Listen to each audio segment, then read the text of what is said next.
अस्सलाम वालेकुम दोस्तों, कैसे हो? उम्मीद है कि आप खैरियत से होंगे। अल्लाह ताला आपको ऐसे ही खुश रखे।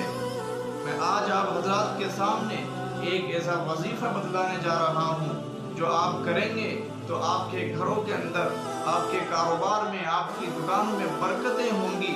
इसको करने से आजकल हर मुसलमान यही कहता है कि जी मेरे कारोबार में बरकत नहीं है, मेरे घरों के अंदर बरकतें नहीं हैं, मैं जो कमा के लाता हूँ सब बेबरकत हो जाता है। इसलिए कोई वजीफ़ा बतलाए जिसकी वजह से हमारे घरों के अंदर, हमारे कारोबार के अंदर बरकतें हो, रहमतें हों।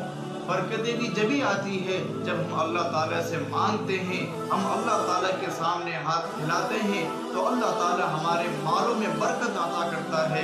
आज हमारी कमियां हैं जो अल्लाह से मांगते नहीं हैं, हम इधर उधर भागे फिरते हैं मगर अल्लाह से नहीं मांगते हैं। तो आज मैं आपको एक इम्पोर्टेंट एक वजीफ़ा बतलाने जा रहा हूँ। इसके करने से इंशाअल्लाह ताला आपके कारोबार में तरक्की होगी, आपके घरों के अंदर बरकतें, रहमतें आएंगी।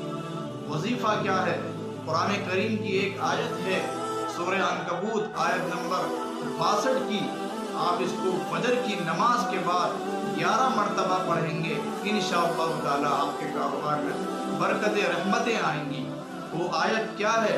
अल्लाहु यबसुतुर रिज़्क़ लिमन यशाउ मिन इबादिही व यक़दिरु लहु इन्नल्लाहा बिकुल्लि शैइन अलीम।